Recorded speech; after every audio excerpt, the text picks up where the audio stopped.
Pertama sekali, mari kita fahami definisi rasuah. Secara dasarnya, rasuah adalah perbuatan yang dilakukan dengan niat untuk mendapatkan kelebihan tertentu yang bertentangan dengan tugas rasmi dan hak orang lain. Ia tidak terhad kepada wang ringgit sahaja, malah boleh melibatkan pemberian hadiah atau ganjaran lain demi kepentingan peribadi yang akhirnya akan menjejaskan keadilan dalam sesuatu urusan. Menambah kepada itu, rasuah juga merangkumi tindakan menyalahgunakan kedudukan untuk mempengaruhi sesuatu keputusan secara tidak adil. Seperti yang dinyatakan dalam perujukan Nick Nur Afikah, rasuah merupakan satu konsep yang sangat kompleks sehingga kini tiada satu definisi seragam yang diterima secara universal di seluruh dunia. Ringkasnya, ia adalah satu pencabulan terhadap integriti di negara kita. Assalamualaikum dan salam sejahtera. Saya Fatin Nabilah binti Sarini akan menerangkan mengenai pengenalan kes Ferdinand Marcos. Semasa pemerintahan Ferdinand Marcos dari tahun 1965 hingga tahun 1986, berlaku perubahan besar dalam sistem politik Filipina apabila rasuah menjadi semakin berleluasa dan berpusat. Keadaan ini berlaku apabila kuasa pemerintahan lebih tertumpu kepada pihak atasan sehingga wujud penyalahgunaan kuasa dalam sistem pentadbiran negara. Assalamualaikum warahmatullahi wabarakatuh dan salam sejahtera. Nama saya Nur Iliana binti Sudirmanto. Seperti apa yang telah diberkatakan oleh saudari Fatin Nabilah, Ferdinand Marcos bersama isterinya Imelda Marcos turut terlibat dalam penyalahgunaan kuasa dan pengumpulan kekayaan tidak sah. Tindakan mereka telah menjadikan era pemerintahan Marcos sebagai salah satu titik penting dalam kes rasuah di Filipina dan memberikan kesan besar kepada ekonomi dan kehidupan rakyat di Filipina.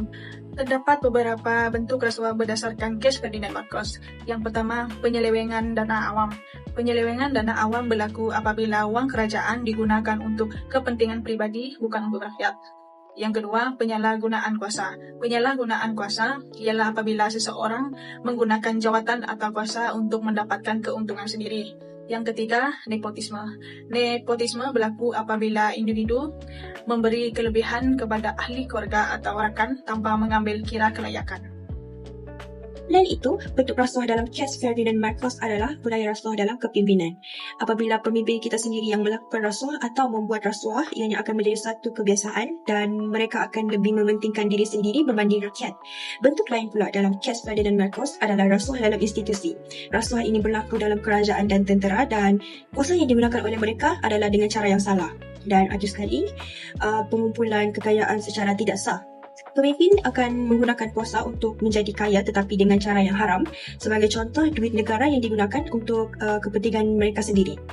Kesan rasuah berdasarkan kes Ferdinand Marcos yang kami kaji ialah 1. Kepercayaan rakyat dan penyokong semakin merosot. Image dan kredibiliti Ferdinand Marcos tercemar. Reputasi negara Filipina di peringkat antarabangsa merosot dan menyumbang kepada kejatuhan pemerintahan beliau, manakala kemiskinan dalam kalangan rakyat semakin meningkat. Saya akan membentangkan 5 lagi kesan utama rasuah dalam kes Ferdinand Marcos. Yang pertama, berlaku ketidakstabilan politik negara. Kepercayaan rakyat menipis sehingga mencetuskan protes besar-besaran dan pergolakan kuasa yang menjejaskan keamanan. Yang kedua, ekonomi negara merosot. Dana yang sepatutnya digunakan untuk rakyat telah diseleweng menyebabkan hutang negara melonjak dan nilai mata wang jatuh. Dan kesan yang ketiga ialah terdapat juga kesan panjang kepada pembangunan negara. Pembangunan infrastruktur dan kebajikan rakyat terbantu, yang mana kesannya masih dirasai oleh generasi akan datang. Kesan yang keempat pula adalah pelaburan asing semakin berkurang. Pelabur luar akan berasa takut untuk masuk kerana tiada jaminan keselamatan, modal dan wujudnya amalan kronisme yang tidak adil. Dan akhir sekali, sistem pentadbiran menjadi lemah. Integriti agensi kerajaan hancur menyebabkan undang-undang tidak lagi berfungsi dengan telus dan berkesan. Itu sahaja 5 kesan utama dari bahagian saya. Sekian, terima kasih. Assalamualaikum dan salam sejahtera. Saya akan membentangkan 3 langkah pencegahan rasuah. Pertama, menanam sifat anti-rasuah dalam diri. Menurut Mensyahiran Muhammad Kamsan UTL 2023, nilai seperti jujur dan amanah perlu dipupuk sejak awal supaya individu menolak rasuah dalam apa jua keadaan.